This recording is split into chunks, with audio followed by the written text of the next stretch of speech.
Selamat datang di Radio Horor Official, tempat di mana ketakutan bukan sekadar cerita. Bersiaplah, karena setiap malam, kegelapan akan berbicara. Nyalakan lampu, atau biarkan kegelapan menemanimu. Tidak perlu lama-lama, langsung saja ke ceritanya.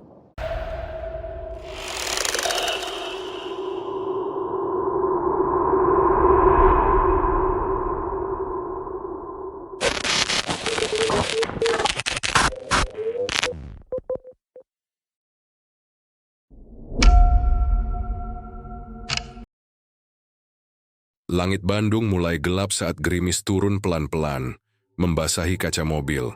Angin dingin bulan Desember menyusup masuk setiap kali pintu dibuka.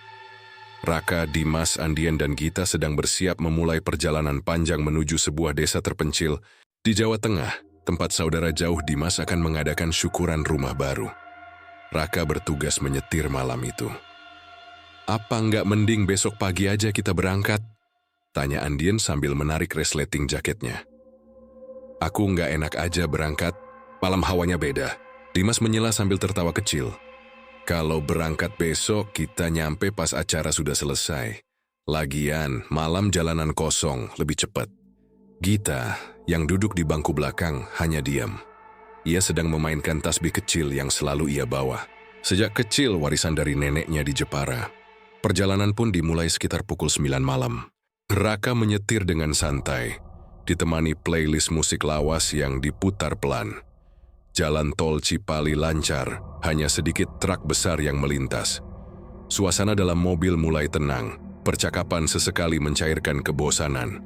Tapi begitu mereka keluar tol dan mulai masuk ke wilayah perbukitan Jawa Tengah, situasi perlahan berubah.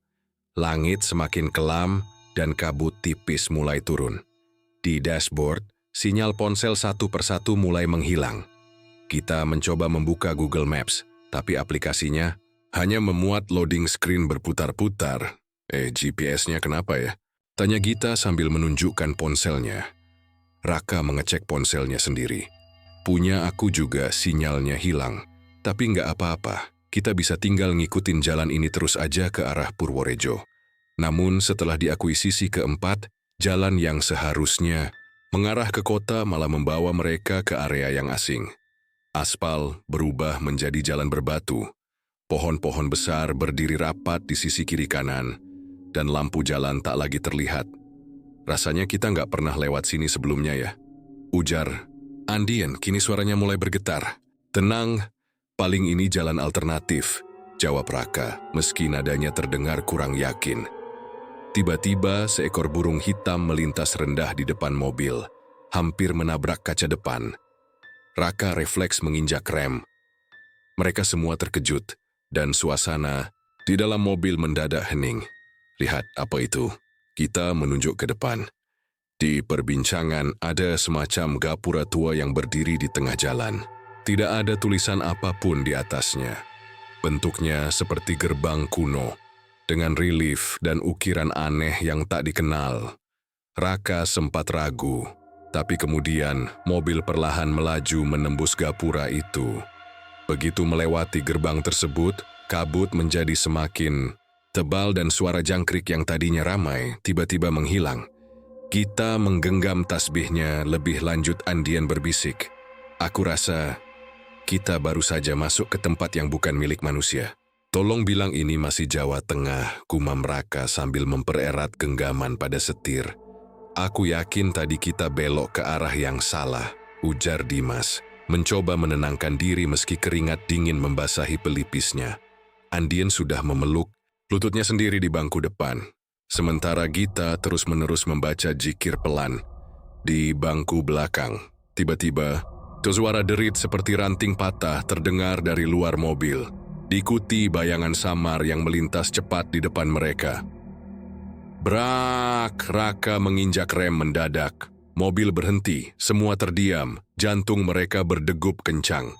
Aku lihat sesuatu." "Barusan," kata Raka perlahan.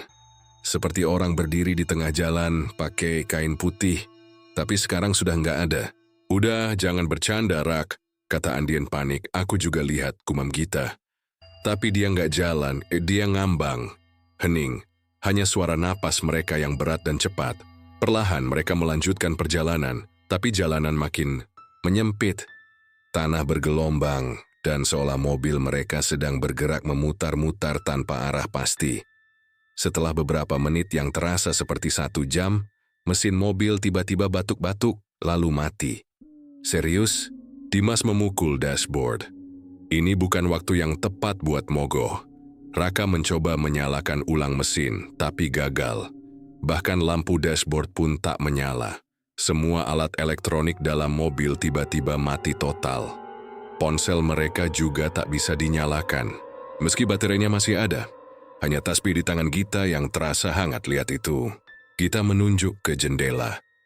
Dalam kegelapan terlihat cahaya temaram berwarna kuning kekuningan, seperti lampu minyak atau lentera, berkedip-kedip di kejauhan di balik pohon.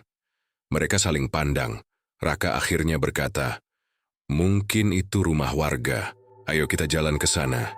Siapa tahu bisa minta bantuan." Dengan berat hati, mereka turun dari mobil. Angin malam terasa menusuk tulang. Langkah mereka berat menyusuri jalan setapak yang entah dari mana muncul. Suara-suara aneh mulai terdengar di sekitar mereka. Seperti bisikan, seperti orang berlari tanpa wujud. Dan saat mereka makin dekat ke sumber cahaya itu, mereka melihatnya, sebuah rumah kayu besar, berdiri tenang di tengah hutan. Gaya arsitekturnya, seperti rumah-rumah kuno Jawa, tapi sangat bersih dan terawat. Cahaya kekuningan berasal dari lampu-lampu gantung yang berayun pelan tertiup angin. Di depan rumah itu berdiri seorang pria tua dengan jubah putih, sorban sederhana di kepalanya, endai janggut panjang biru warna putih bersinar.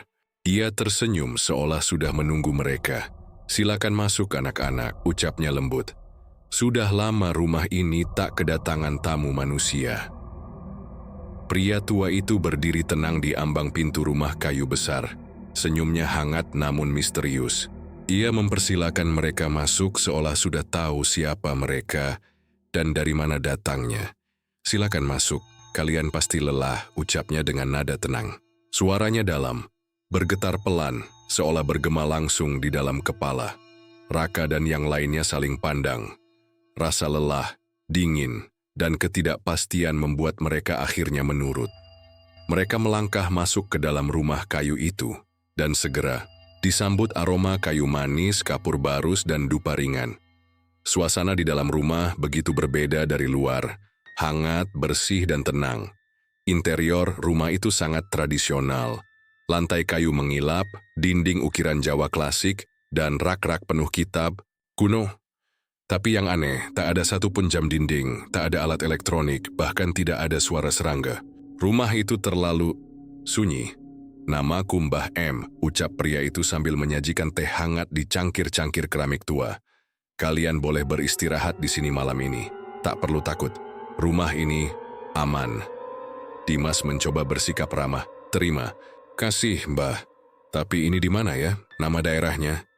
Mbah M tersenyum lalu menatap mereka dengan dalam. Tempat ini tidak mudah ditemukan. Hanya mereka yang diundang yang bisa sampai kemari. Mereka semua terdiam.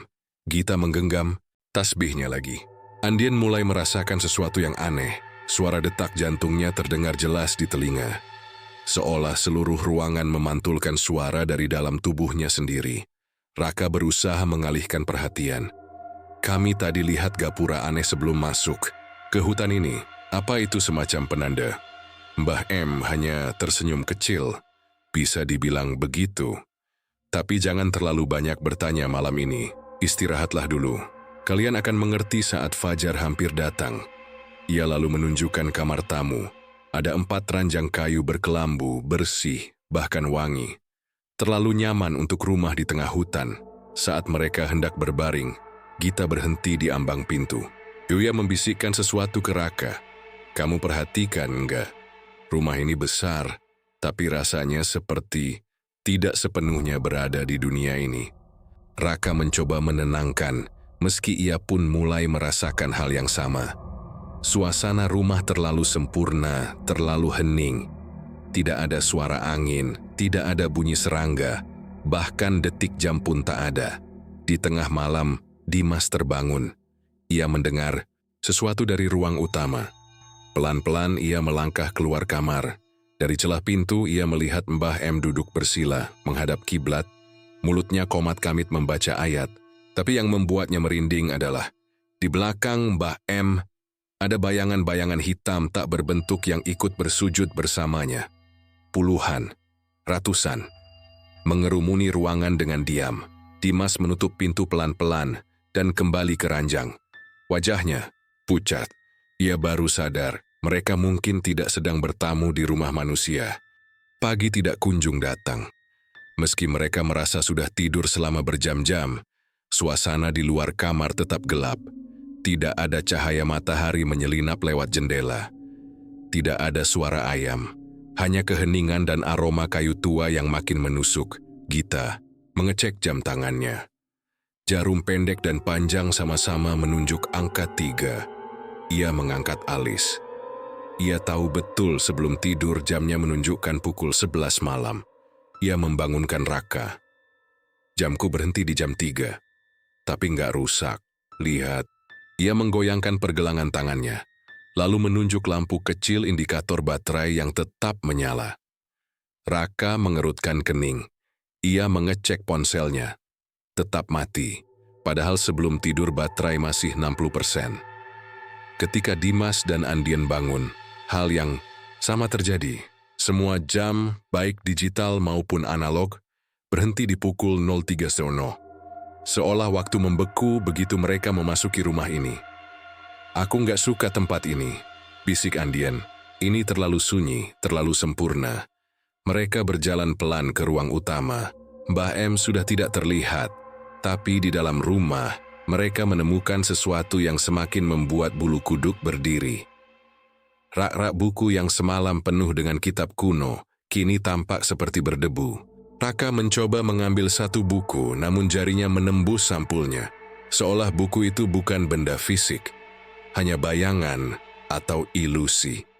Ini nggak masuk akal, gumam Dimas. Mereka kemudian menyusuri lorong kecil di sisi kiri rumah dan menemukan satu ruang besar terbuka, semacam musala kecil dengan karpet hijau tua. Di atasnya tergantung kaligrafi berwarna emas yang bertuliskan La ilaha illa Allah. Gita melangkah ke tengah ruangan. Tiba-tiba ia berhenti. Ada yang lihat ke arah kita, bisiknya sambil menunjuk ke arah rak baju yang ditutup kain putih. Semua mata menatap ke sana. Kain itu menggembung sedikit, seolah ada sesuatu di baliknya. Tapi mereka tidak mendekat. Mereka tahu rumah ini bukan sekadar tempat singgah. Ini ruang antara dunia.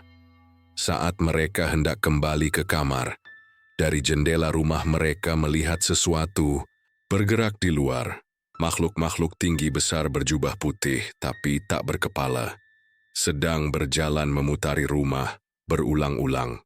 Langkah mereka tak bersuara, namun menggetarkan lantai kayu. Tiba-tiba terdengar suara langkah kaki dari balik pintu utama. Pelan, berat, dan menggetarkan lantai. Pintu terbuka. Mbah M masuk, membawa dupa kecil yang berasap tenang. Wajahnya tetap teduh, namun kali ini matanya terlihat sangat tua, terlalu tua untuk manusia. Kalian melihat, katanya pelan, seolah menyadari apa yang baru saja disaksikan para tamunya. Tapi kalian tidak diganggu, itu artinya kalian diterima. Belum tentu begitu untuk semua manusia. Andien nyaris menangis. Mbah, ini tempat apa sebenarnya? Mbah M tersenyum lalu menatap mereka satu persatu. Ini bukan tempat yang bisa kalian temukan lewat peta atau jalan raya. Ini rumah bagi para jin yang memilih tunduk. Mereka datang kemari untuk berlindung, untuk beribadah. Kalian tanpa sadar telah masuk ke gerbang dunia kami.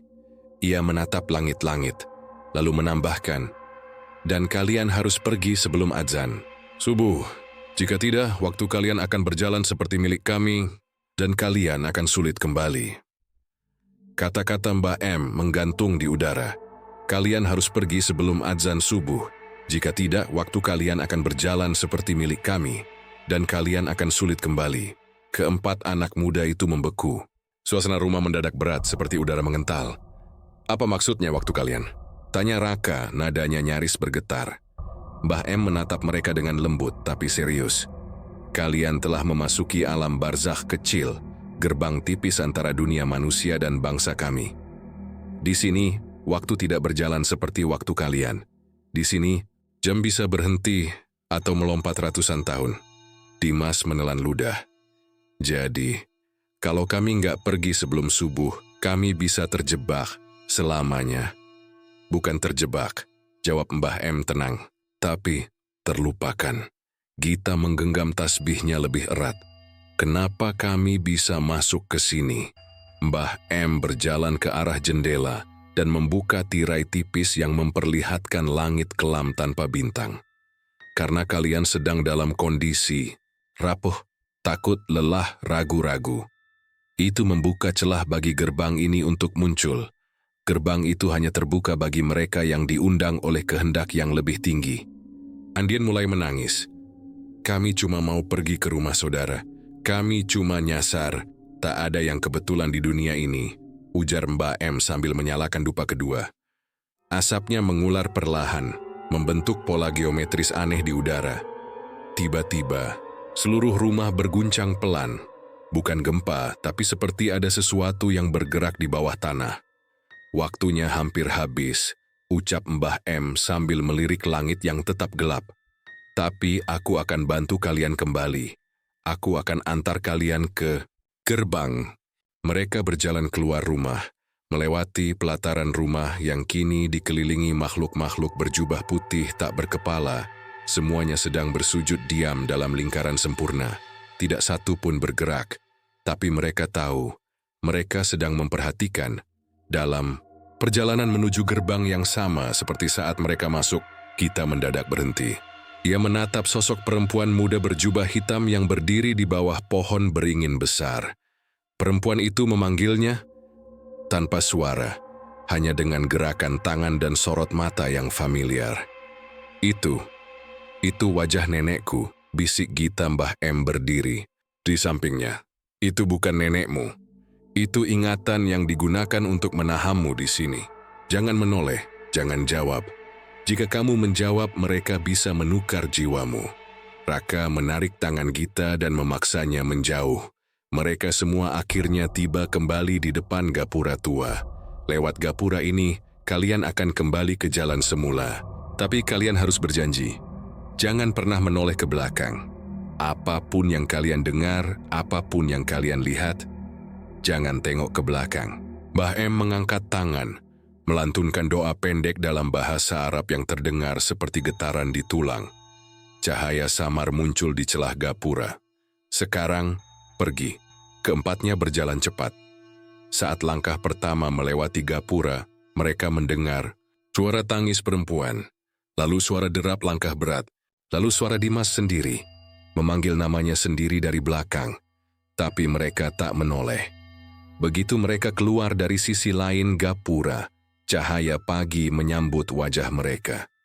Matahari terbit, langit cerah, dan mobil mereka terparkir di pinggir jalan tepat di tikungan sebelum mereka tersesat semalam. Jam di ponsel Raka menunjukkan pukul 05.01 pagi. Mereka semua terdiam. Hening, nafas teratur. Hanya satu hal yang mereka sadari, tidak ada rumah di belakang. Tidak ada gapura, tidak ada hutan. Hanya jalan aspal kosong dan sawah membentang di kanan kiri. Mereka berdiri terdiam di tepi jalan. Langit sudah terang. Matahari muncul malu-malu dari balik perbukitan, menerangi wajah pucat dan mata sembab keempat anak muda itu. Jalan yang tadi malam begitu asing, kini tampak biasa saja. Tak ada kabut, tak ada pohon tinggi menjulang, tak ada rumah kayu tua, tak dewi tanda-tanda bahwa mereka pernah berada di dunia yang lain. Mobil mereka masih terparkir dengan rapi di pinggir jalan. Mesinnya dingin, seperti belum pernah dinyalakan. Anehnya, tak ada satupun ranting lumpur atau bekas yang menunjukkan mereka baru saja melewati hutan. Seolah semua hanya mimpi buruk kolektif. Mereka masuk ke dalam mobil dengan diam. Raka mencoba menyalakan mesin. dan kali ini langsung hidup. Ponsel mereka pun kembali menyala. Jam menunjukkan pukul 05.02. Namun satu hal yang membuat mereka makin merinding. Tak ada satupun pesan, panggilan, atau sinyal bahwa mereka pernah hilang selama semalam penuh. Padahal semestinya keluarga mereka sudah panik, kayak nggak pernah terjadi apa-apa. Gumam Andien, tapi mereka tahu, sesuatu sudah terjadi. Dalam perjalanan ke rumah saudara mereka di Jawa Tengah, tak ada yang bicara. Hanya suara jalanan, pagi dan sesekali kicau burung. Namun dalam diam itu masing-masing dari mereka mulai menyadari perubahan kecil yang tidak bisa dijelaskan. Dimas kini bisa mendengar suara adzan dari kejauhan, bahkan ketika belum waktunya. Andien yang selama ini jarang salat, kini merasa gelisah kalau belum menghadap sajadah. Kita merasa tasbihnya menghangat setiap kali ia zikir, seolah ada energi yang hidup di dalamnya. Dan Raka sesekali melihat bayangan Mbah M berdiri di kaca spion belakang, tersenyum tenang. Beberapa minggu setelah perjalanan itu, mereka kembali mencari lokasi tempat kejadian. Berdasarkan GPS terakhir dan jalan yang mereka lalui, seharusnya rumah itu berada di tengah sebuah hutan kecil antara Pemalang dan Banjarnegara. Namun saat mereka tiba di lokasi itu, yang mereka temukan hanyalah lahan kosong. Tak ada pohon, tak ada hutan, hanya padang rumput terbuka, dengan satu pohon beringin tua berdiri sendirian di tengahnya. Di bawah pohon itu ada batu nisan kecil bertuliskan, "Di sini bersemayam Kiai M, guru kaum jin, penjaga gerbang antara dunia." Angin berhembus pelan, daun-daun beringin bergetar, dan dari kejauhan mereka mendengar suara azan subuh. Tapi tidak ada satupun masjid di radius 10 kilometer. Teman-teman pendengar, kadang perjalanan tak hanya mengantar tubuh kita dari satu tempat ke tempat lain, tapi juga membawa jiwa kita menyentuh batas-batas tak kasat mata yang hanya bisa dilihat oleh mereka yang dipilih. Raka, Gita, Dimas, dan Andien mungkin telah kembali ke dunia nyata. Tapi mereka tahu, tidak semua yang kembali bisa melupakan, dan tidak semua yang tertinggal akan diam. Mereka pernah singgah di rumah yang tak terlihat, tempat jin-jin bersujud, tempat waktu berhenti, dan tempat di mana satu kesalahan kecil bisa membuatmu tinggal selamanya. Jika suatu hari kau tersesat di tengah hutan Jawa dan menemukan gapura tua tak bernama, jangan masuk, atau masuklah dan bersiaplah. Jadi bagian dari dunia yang tak akan pernah disebut di peta, tapi ada di sekeliling kita. Saya, penyampai kisah di Radio Horor Official, pamit undur diri. Jangan lupa like, komen, dan subscribe biar tidak ketinggalan cerita selanjutnya. Dan jangan lupa tutup jendela, matikan lampu, dan jangan lihat ke belakang. Sampai jumpa di kisah berikutnya. Kalau kamu masih di dunia ini,